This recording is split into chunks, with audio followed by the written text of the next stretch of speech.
স্বাগত। আমি প্রগতি শুরু করছি আজকের সংবাদ। মঙ্গলবার ডেলিভারি হতে গিয়ে শিশু মৃত্যুর ঘটনায় উত্তেজনা ছড়ালো চন্দ্রকোনার ক্ষীরপাই গ্রামীণ হসপিটালে। ডেলিভারি হতে গিয়ে শিশু মৃত্যু, উত্তেজনা, ঘটনাস্থলে বিশাল পুলিশ বাহিনী। মঙ্গলবার চন্দ্রকোনা থানার লক্ষ্মীপুরের বাসিন্দা হাফিজুল মল্লিক তার স্ত্রী পারুল মল্লিককে ক্ষীরপাই গ্রামীণ হসপিটালে মাতৃত্বকালীন প্রসব যন্ত্রণা নিয়ে ভর্তি করেন। পরিবারের অভিযোগ, ওই প্রসূতির অবস্থার অবনতি হলে কর্তব্যরত নার্সদের জানালেও তারা গুরুত্ব দেননি এবং প্রসূতিকে রেফার করার কথা জানালেও তারা গুরুত্ব দেননি।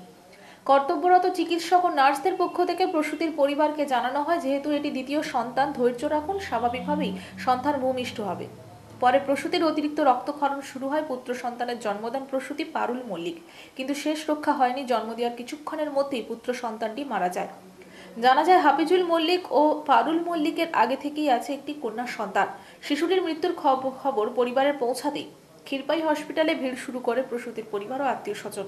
তারপর উত্তপ্ত হয়ে যায় হসপিটাল এলাকা।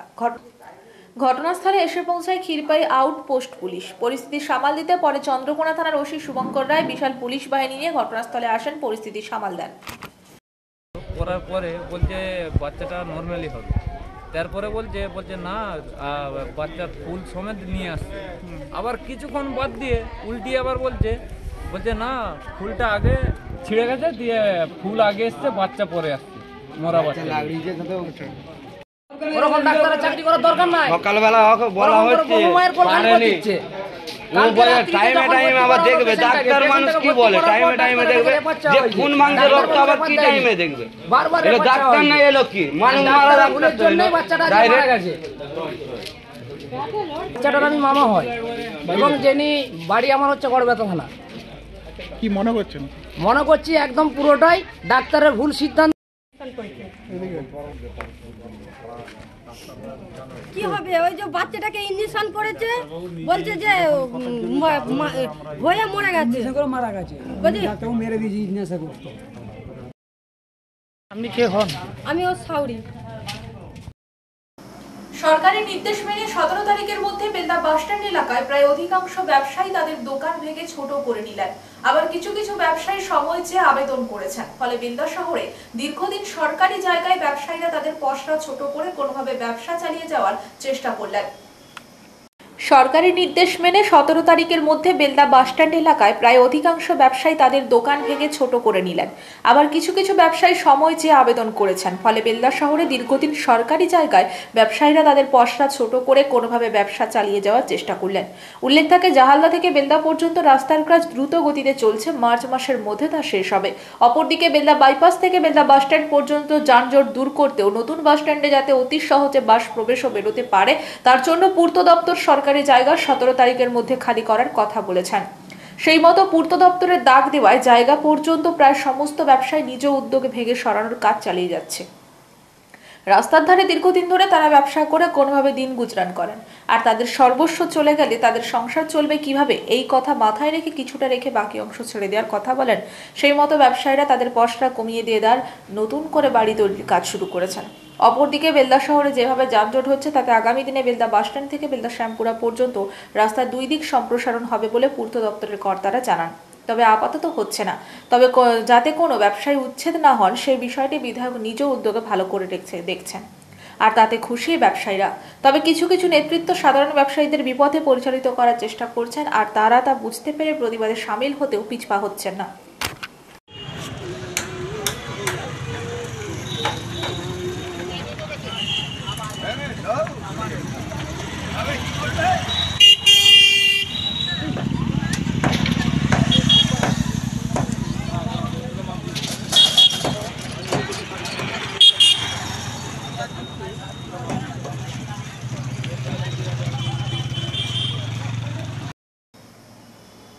পশ্চিম মেদিনীপুর জেলা কংগ্রেসের উদ্যোগে মঙ্গলবার মেদিনীপুরের জেলা পার্টি অফিসের সামনে এক বর্ধিত সভার আয়োজন করা হয়, যেখানে উপস্থিত হয়েছিলেন এআইসি সেক্রেটারি আম্বা প্রসাদ, প্রদেশ কংগ্রেস সভাপতি শুভঙ্কর সরকার, জেলা কংগ্রেস সভাপতি সমীর রায় সহ আরো অনেকে। পশ্চিম মেদিনীপুর জেলা কংগ্রেসের উদ্যোগে মঙ্গলবার মেদিনীপুরে জেলা পার্টি অফিসের সামনে এক বর্ধিত সভার আয়োজন করা হয়, যেখানে উপস্থিত হয়েছিলেন এআইসির সেক্রেটারি আম্বা প্রসাদ, প্রদেশ কংগ্রেস সভাপতি শুভঙ্কর সরকার, জেলা কংগ্রেস সভাপতি সমীর রায় সহ আরো অনেকে। মূলত জেলার সাংগঠনিক অবস্থা কোন স্তরে রয়েছে এবং আগামী দিনে কি কি কর্মসূচি হবে তা নিয়ে বিস্তারিত আলোচনা হয়। এদিনের এই সভাতে সাংগঠনিক অবস্থা খতিয়ে দেখার পাশাপাশি আগামী দিনের দলীয় কর্মসূচি নিয়েও আলোচনা করেন। শুধু তাই নয়, এদিন ব্লক ধরে ধরে অঞ্চল এবং বুথের অবস্থা শোনেন প্রদেশ সভাপতি শুভঙ্কর সরকার। আগামী দিনে কংগ্রেস ঘুরে দাঁড়াবে বলে এদিন সাংবাদিক বৈঠকে জানান তিনি। পাশাপাশি আরজিকর ইস্যু এবং সংসদে এক দেশ এক বিল পেশ নিয়ে রাজ্য কেন্দ্র সরকারকে একহাত নেন প্রদেশ সভাপতি।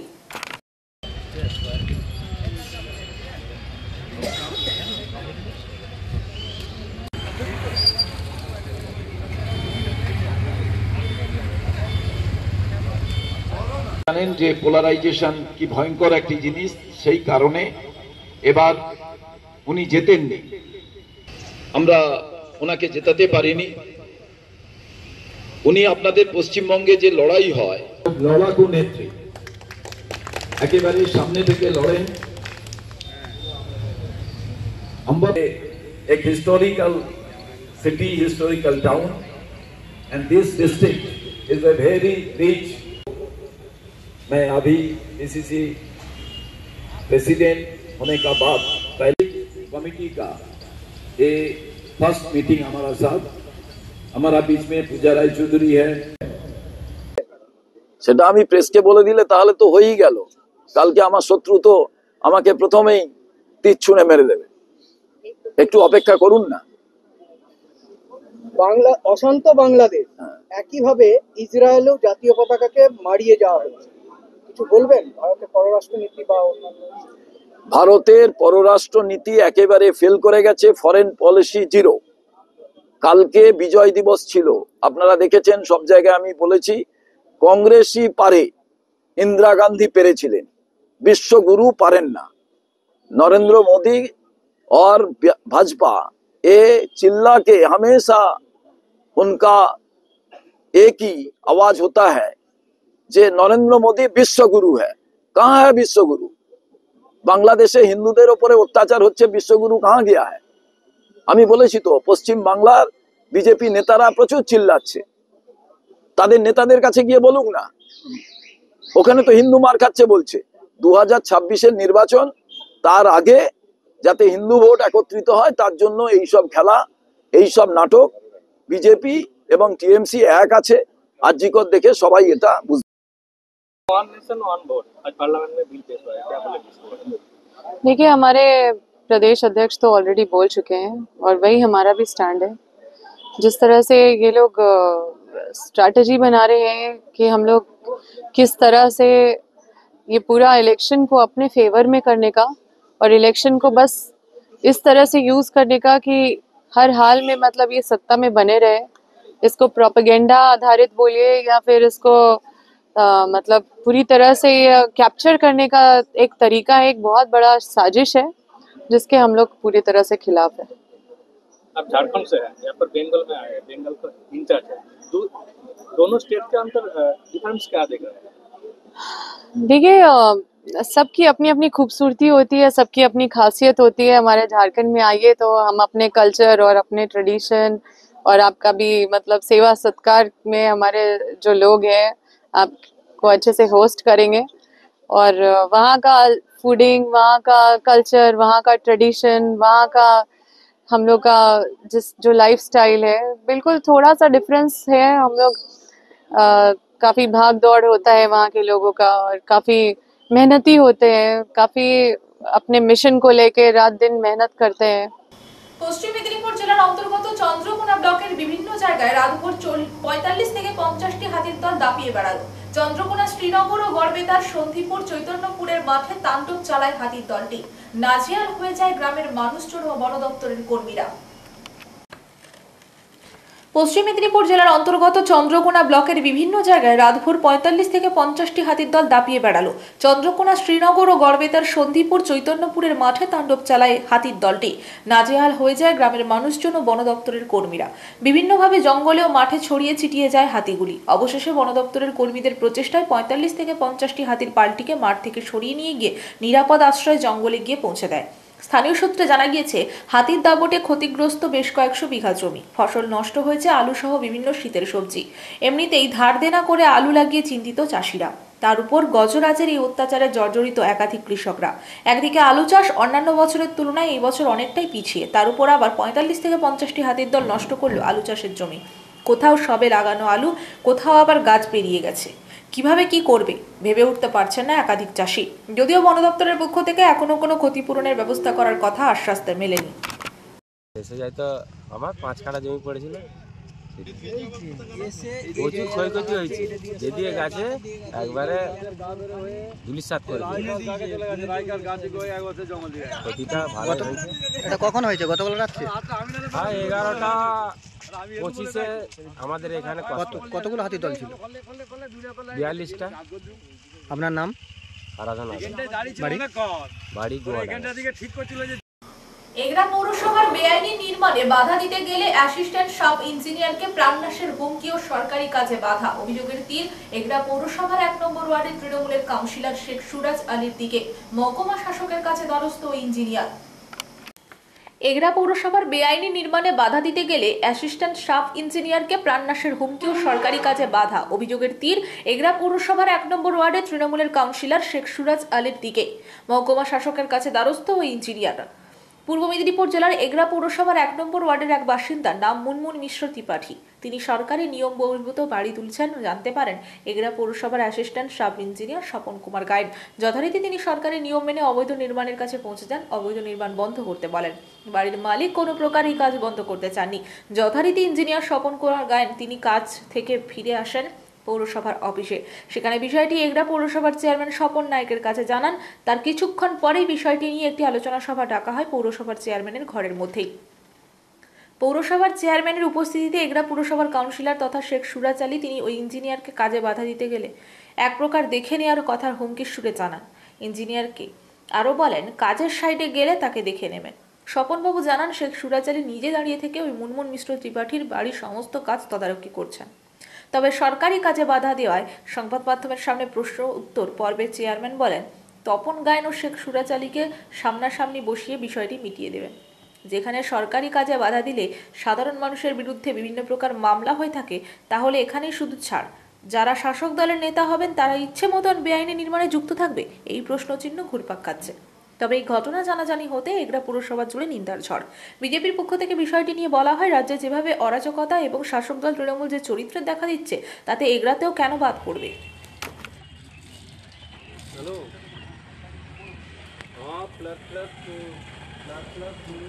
এগরা পৌরসভার 1 নম্বর ওয়ার্ডের একটি অবৈধ নির্মাণ আপনি আটকাতে গেলে 1 নম্বর ওয়ার্ডের কাউন্সিলরের সাথে আপনার ঝামেলা হয়, কী বিষয়? ব্যাপার যেটা বলি, মানে আমরা 12 তারিখ, মানে এর আগে অনলাইনে পারমিশন নিয়েছিলেন, আমাকে এটা তো অনলাইনে পারমিশন নিয়েছিলেন মুনমুন মিশ্র ত্রিপাঠী, হাজব্যান্ড অফ পরিতোষ ত্রিপাঠী। উনি লেআউট দিয়েছেন, আমরা কোনো একটা সাইডে গিয়ে দেখতে পাই যে লেআউট দিয়েছেন, মানে অফিসকে না জানিয়ে।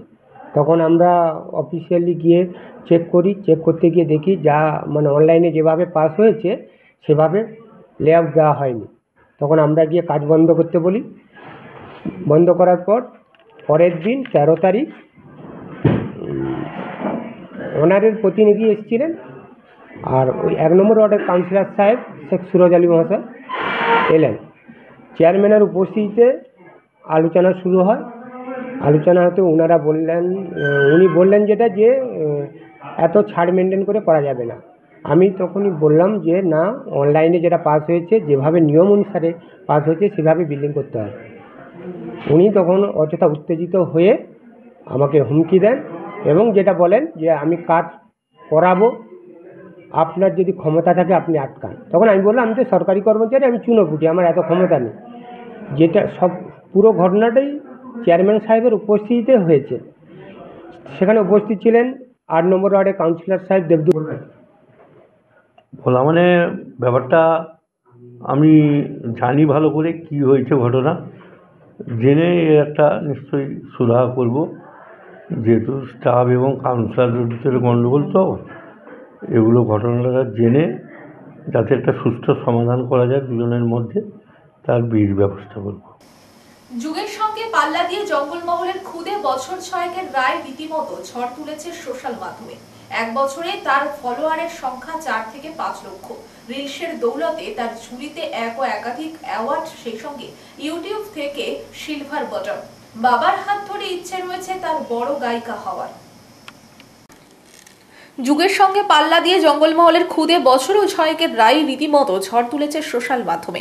1 বছরে তার ফলোয়ারের সংখ্যা 4 থেকে 5 লক্ষ। রিলসের দৌলতে তার ঝুলিতে এক ও একাধিক অ্যাওয়ার্ড, সেই সঙ্গে ইউটিউব থেকে সিলভার বাটন। বাবার হাত ধরে ইচ্ছে রয়েছে তার বড় গায়িকা হওয়ার। সোশ্যাল মাধ্যমে সবাই তাকে রায় কিশোরী হিসেবে চেনে। ইনস্টাগ্রাম, ফেসবুক অথবা ইউটিউব করলেই ভেসে ওঠে বাবা মেয়ের ছবি। আর সেই বাবা মেয়ে রিলস বানিয়ে রীতিমতো এখন জঙ্গলমহল জুড়ে নাম কামিয়ে ভাইরাল হয়েছে আরাধ্যা ঘোষাল। মাসে ইনকাম কখনো 50,000 টাকা তো কখনো 1 লক্ষ টাকা। যদিও মেয়েকে নিয়ে গর্বিত বাবা শিবু ঘোষাল। ঘটনাক্রমে বলতে গিয়ে বলা যায়, মেদিনীপুরের শহরের তোড়াপাড়া এলাকার এক ছোট্ট ব্যবসায়ী শিবু ঘোষাল। শিবু ঘোষাল, তার স্ত্রী অপর্ণা ঘোষাল, ছেলে অভিনন্দন এবং মেয়ের সঙ্গে বাবা মাকে নিয়ে তার সংসার। ছোট্ট ব্যবসার কাজে চারিদিকে দৌড়তে হয় তাকে। অবসর টাইমে মেয়েকে সঙ্গে নিয়ে সে রিলস বানায়। এই রিলস পোস্ট করতেই এই 1-1.5 বছরে রীতিমতো ভাইরাল হয়ে উঠেছে এই ঘোষাল পরিবার। যদিও সেই ভাইরাল হওয়ার দৌলতে রয়েছে তার ছোট্ট 6 বছরের খুদে মেয়ে রায় কিশোরী।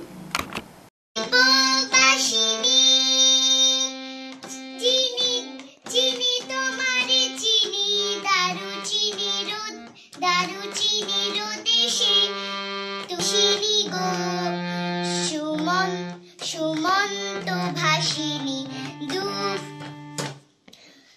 ভাসিনী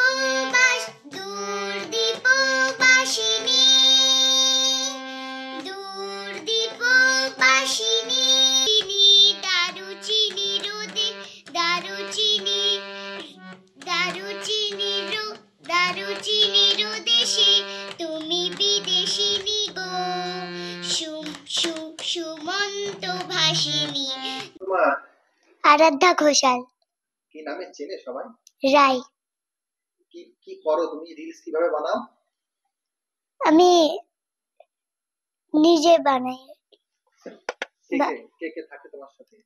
আমার সঙ্গে বাবা থাকে, মা থাকে, ভাই থাকে। কোন কোন বিষয়ের উপর বানাও? কোন কোন গানে? অনেক রকমের গানে বানাই, যেমন খাদান, অনেক আছে। কেমন লাগে তোমার বানাতে? খুব ভালো লাগে। কোথায় কোথায় গেছো প্রাইজ নিতে? কলকাতায় গেছি, তারপর মেদিনীপুরেও অনেক হয়ে রয়েছে। চাও বড় হয়ে কোন দিকে যাবে, কি করবে? আমি বড় হয়ে গায়িকা হব। অ্যাকচুয়াল পথ চলা শুরু বলতে কোনোদিনই আমি ভাবিনি যে সোশ্যাল মিডিয়াতে কাজ করব বা অ্যাক্টিভলি এরকম ভাবে থাকবো বা জুড়ে যাব। তবে ভালো আমি বাসতাম, কিন্তু ইচ্ছে পূরণ হবে এটা কোনোদিনই আমার মানে স্বপ্নেও ছিল না। আমি স্ট্রাগল করতাম, শুরু করতাম, একটু একটু হতো, আবার কোনোদিন হতো না। তো আমি রেগুলার কাজের সাথে এটাকে একটা কাজ হিসাবেই চালাতাম। কিন্তু ইচ্ছা ছিল খুব নাম করবো সোশ্যাল মিডিয়াতে, মানুষ চিনবে, জানবে, এক নামে ভালোবাসা পাবো। কিন্তু সেটা আজকের ডেটে আমাদের কাছে হয়ে গেছে, এটাই কারণ কে রাই।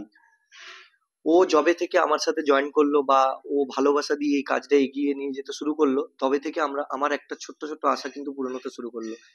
আজকে ইউটিউব, ফেসবুক, ইনস্টাগ্রামে আমাদের সব মিলিয়ে 7 থেকে 8 লাখ ফলোয়ার্স আছে। তো এটার পুরোপুরি কৃতিত্ব রায়ের। আর ও ছাড়া এই জার্নি আমার কাছে কোনোদিনই সম্ভব হতো না। আর সব সংবাদ এই পর্যন্ত। নমস্কার।